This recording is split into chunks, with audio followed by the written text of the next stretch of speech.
The Rat Ogre. Not truly skaven, the rat ogres, but they are aberrations nonetheless. I have seen but one in my travels, and it is a memory that I hide even from myself. Bred in the pits of the master moulders, not two rat ogres are the same, yet they share enough similarities to be easily identified. When driven by moulders packmasters, rat ogres are effective weapons of war. If left to their own devices, however, they are just as likely to feed on nearby fowl as to kill the skaven or their enemies. From Stefan Paulus Adelhoff, a scholar of Wolfenburg. Rat ogres are massive, hulking monstrosities that represent the very pinnacle of clan moulder ingenuity. A lethal, killing machine, beast that combines the inhumane reflexes of a skaven with the brawn and size of an ogre. Though many would be mistaken otherwise, rat ogres are not a separate breed of the skaven race. Rather, rat ogres are creatures born from the fusion of cross-breeding different types of horrific creatures with skaven blood, and surgically augmenting what is left. While Clan Moulder certainly succeeded in creating deadly war beasts, rat ogres are arguably flawed creatures, bereft of reason and nearly devoid of sanity. Their unlikely genesis has left them utterly dependent upon their creators for any kind of mental faculty, and they are literally incapable of functioning without the direction of another's will. Their small brains are as such devoted singularly to the pursuit of fighting, tearing, and simply enacting wanton bloodshed. Once a potential rat ogre is born, the creature is subjected to a long series of experiments intended to encourage traits that their creators favor, such as overwhelming bloodlust, mindless ferocity, and unnatural loyalty. Many of them may indeed have ogre blood in their long and varied ancestry, though none but the eldest master mutators could tell. They generally appear to be massively over-muscled skaven, standing some 10 feet tall at the shoulder, though many of them are grossly misshapen, and may have grafts, both metal and flesh, fused to their bodies. Though they all share similarities, not two rat ogres are physically identical. Mutations bred into the creatures by the master moulders give them a variety of different shapes, sizes, and capabilities. Some are even surgically modified with implanted weapons, many of them experimental creations of Clan Skra. Each rat ogre receives training of a sort which involves constant deadly duels with Clan Moulder's other foul creations. Therein they learn to follow the guidance of their packmasters and become used to the rigors of violent combat. They might also gain valuable insight into tactics and strategies, if they didn't forget anything too complex after a day or so in their pens.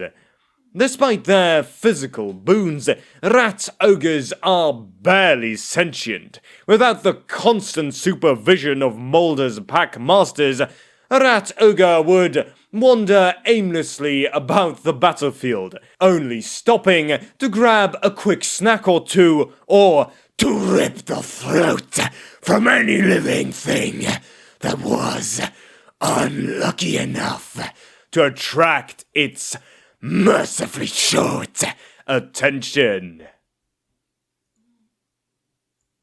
Rat ogres much kill, tough strong, but hard to control. Only the pack masters can use them well good. From Skrelin Thurntik, a grey seer. In battle, rat ogres are usually sent in packs while being supervised by a small team of pack masters. Once unleashed, a rat ogre is totally consumed with an unnatural rage and would begin to rip, tear, and kill anything that the pack master has directed his wrath to. A rat ogre pack moves with a terrifying speed on the battlefield.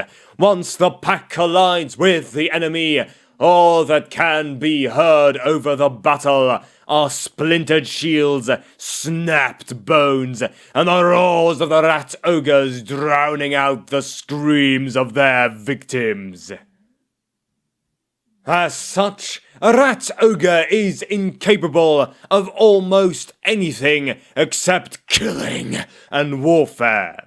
After a battle, pack masters must hurry to capture and restrain these brutes after a victory before they start killing each other. Such confrontations have left many scars upon the rat ogre's skin, both from battle and the abuse of their masters. At the height of their rabid fury, rat ogres have been known to rip and devour chunks of their own flesh, as if they sought to tear apart the monstrosity that Clan Mulder has made the creature into. The Rat Ogre Bonebreaker. The Rat Ogre Bonebreaker is one of Clan Mulder's specially engineered variant breeds. The Bonebreaker strain is created by taking a rat ogre and submerging the stitched monstrosity in a vat of growth agents for months. It takes thousands of slaves dying horrible deaths to produce enough growing juices to fill the vat, but it is easily offset by the asking price for the muscle-bound behemoths. When it emerges from its forced chemical immersion, the Bonebreaker is a prodigiously proportioned rat ogre, so bulked out that its upper body is hunched over, straining to contain such massed brawn. A braced platform strapped or bolted onto the creature's back allows a warlord to ride atop a rat ogre Bonebreaker. When mounted atop such a beast, a warlord becomes pride-swollen and behaves more arrogantly than ever. The Armored Rat Ogre. Armored rat ogres are particularly hardy rat ogres who are often further modified with rusty armor plates and crude weapons grafted directly onto their bodies. The advance of such monstrosities across the battlefield is accompanied by the screech of tortured metal and the bellow of a tortured beast. The Mutant Red Ogre. Mutant Rat Ogres are a much more grotesque and powerful variant of the Rat Ogre. It is in every molder's nature to want to improve upon something that is already a success, and occasionally they even succeed. The cream of the Rat Ogre creations in Clan Molder's possession spored extra limbs, heads, and even minds since Throt perfected the practice of transplanting human brains into Rat Ogre bodies. The Augmented Rat Ogre. Augmented Rat Ogres are among the most powerful of their kind. On the rare occasions that Clan Scryer and Clan Molder cooperate, the results are as deranged as they are effective. Augmented Rat Ogres are as much machine as they are flesh, erratically hissing and cranking across the battlefield as their grafted pincers snap like shears and their warp fire projectors throw great gouts of fire into the enemy ranks. The Storm Fiend. The Storm Fiend is the ultimate and brutal combination of Clan Molder bioengineering and Clan Scryer's sadistic techno-magic. Hulking behemoths clad in bulletproof metal armor and equipped with massive Gatling cannons or swirling armored gauntlets. These monstrosities are amongst the greatest and most unstoppable monsters the Under Empire has to offer. Rat Ogres are hulking flesh beasts stitched together out of component parts assembled or grown by Clan Molder. They combine great strength and savage ferocity with the speed of a skaven. However, just because they were a successful breed and sold to nearly every warlord clan that could afford them, did not mean that Clan Molder was not still tinkering. Indeed, the flesh manufacturers of that clan were never satisfied, but were always seeking ways to make their creations ever more deadly. In the end, it was Throt the Unclean, a master molder of Hell Pit, that hit upon a solution.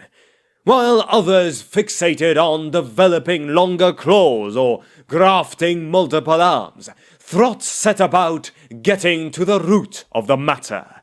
Rat Ogres did not lack in brawn or fighting potential. They lacked in mental capacity. They were small-minded creatures with a singular instinct to kill. It took much training from pack masters to lead them into battle, and even then, the brute beasts were difficult to control. Thus, what Throt attempted to improve was their woefully tiny brains, reasoning that if the beasts were smarter, they could be given weapons to use. The operations were dangerous work, for it was impossible to subdue a Rat Ogre. They were either viciously fighting with all their might, or they were dead, with little to nothing in between. Even when they were chain-bound with heavy fetters, it was difficult to do brain work on the Rat Ogres. Worse still, the experiments were abject failures. The more the creatures could think, the less violent it became. Throt was all too aware that the sole reason Clan Moulder sold so many rat ogres was due to the creature's mindless aggression. To rob them of their kill, kill mentality was out of the question. The next step for Throt was a logical one. If he could not make the beast smarter, could he fuse the Pack Master onto the beast itself? Well, not surprisingly, those Pack Masters who were chosen to be permanently stitched into the back of a rat ogre, their brains and vital fluids connected, were profoundly unhappy. As these Pack Masters now controlled over-muscled, hulking mauler beasts, their dissatisfaction was all too apparent, and these experiments had to be cancelled. As there were no willing volunteers, Throt had little choice but to grow them himself. Through gruesome and repugnant techniques, Throt grew the required subjects and merged other parts with captives or slaves. The result was a batch of scrawny and submissive skaven with unusually large brains. Once permanently integrated into a warpstone-powered harness and rigged with coils and tubes, the skaven's body would become more and more atrophied. Eventually, if it lived long enough, the skaven would become little more than a shriveled husk with an auxiliary brain that could help steer the savage beast with which it was melded. Early results were astoundingly successful. The rat ogres remained ferocious, but they could be briefly controlled by the far more sensible brain creature hardwired into their backs. Unfortunately, there was a drawback. The rat ogres were able to use weapons now, but Clan Moulder quickly found out they had nothing with which to make their new creation any more destructive than its previous iteration had been. The rat ogres could wield the enormous clubs or oversized swords taken from defeated ogre tribes, but it made them no more dangerous than they had been with their own claws, fangs, and boulder-like fists. There was only one place in all the Under Empire where the best weapons available could be found. The warp forges of Clan Skryre. Meaningful collaboration between the Skaven clans has always been rare, as neither side trusts the other. Even begun with good intentions, such brokered deals never end well, as the temptation to take advantage, swindle, or somehow cheat has always been an overwhelming urge for any Skaven. However, Clan Moulder's timing could not have been better when Throt arrived in Skavenblight seeking Clan Skryre's aid. Clan Skryre was seeking allies, for Lord Morskitar had long been planning the demise of the Grey Seers. The Lord of Decay considered support for his schemes, especially from the greater clans, to be vital. This being the case, Morskitar's orders were to placate the Beastmakers as much as possible. As it happened, Ikit Claw of Clan Skryre had been developing several powerful, albeit problematic, new weapons. In between his failed rocket launch attempts, the Chief Warlock had attempted to upgrade the devices of the weapon teams, but each new design proved too difficult for the teams to carry, too weighty for even larger crews to lift or aim. Although Ikid himself was hardly keen to work with Throt, it was his belief that all those from Clan Moulder stank of a fell. The chief warlock was anxious to get back in Lord Morskitar's good graces. It was not long before the improved rat ogres were being kitted out with the new weapons. Ikid was surly to begin with. However, as each technical problem was overcome, he began to see great advantages. The hulking rat ogres could bear heavy weapon loads, a fact that allowed them to carry multiple guns along with the necessary ammunition feeds or warp generator power sources. Despite Ikid's misgivings, Throt proved especially adept. Without question, the Master Molder sawed off bits of arm bone to facilitate the attachment of warp-forged gauntlets, or increased the rate of brain juice transference to better allow the brain creature to guide his brawny teammate. It was Throt who suggested an automatic cut-off mechanism on the rattling cannons, for it had proven impossible to get the rat ogre or its brainier counterpart to stop firing, resulting in them using up their ammunition in one sustained spray of bullets. To trial the new weapon beasts, a handful of them were released into a sealed slave pen. The results were spectacular. The weapons were improved and more deadly than ever. Better still, they were not carried by skaven, but by hulking brutes that could more easily shrug off enemy arrows.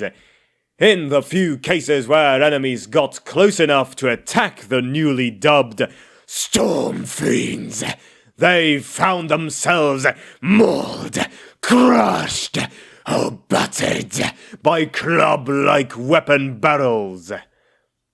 When the Skaven overran to Lear, the Storm Fiends were unveiled before the Warlord clans. The sight of a rat ogre armed with Doom Flare gauntlets and wearing armor full of spinning blades wading through a street battle was enough for many to place orders immediately. Skaven warlords simply stood agog as they witnessed 3 rattling cannons borne upon a single rat ogre, wiring away to single-handedly halt enemy counter-charges. Soon, Clan Skryre and Clan Molder could not produce the upgunned weapon beasts quickly enough, no matter how many warp tokens they overcharged. The Storm Fiends War Gear. In secret warp forges deep below Skaven Blight, Grey Seers, Plague Monks, and Warlock Engineers have joined forces to create a terrifying range of new weapons and equipment. The Doomflayer Gauntlets. By attaching huge motorized iron balls and wiring blades onto the ends of a Storm Fiend's arms, a truly fearsome tunnel fighter was created. To further protect these close combat maulers, they bear heavy armor adorned with spinning cleaver blades. The Wind Launchers. Some Storm Fiends bear paired Wind Launcher mortar fists. Mundane armor offered no protection against the vapors released by the poisoner's wind glows lobbed into the fray by these weapons. With each shot, a new glass orb filled with gaseous death clicks into position, ready to be fired. The Grinder Fists. Some of Throt's storm fiends were adapted to carry warp grinders, allowing them to create their own tunnels by vaporizing soil, rock, and roots alike. Once in combat, such a storm fiend will grind at the foe, disintegrating flesh with ease. The Shock Gauntlets. For the ultimate in shock assaults, storm fiends armed with electrified gauntlets were produced by Clan Skryre.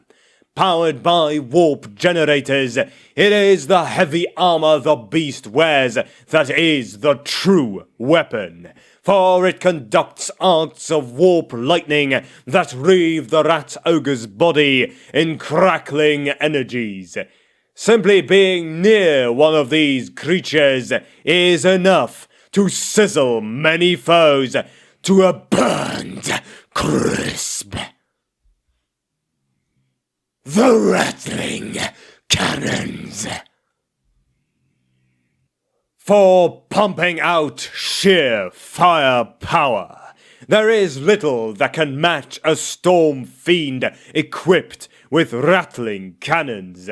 3 sets of 8-barreled weapons bedeck this hulking muscle beast, enabling it to pour forth warp bullets which riddle entire enemy units with holes. Warp Fire Projectors. Storm fiends armed with warp fire projectors wade into battle, shooting arcs of green, black warp fire from their heavy gauntlets.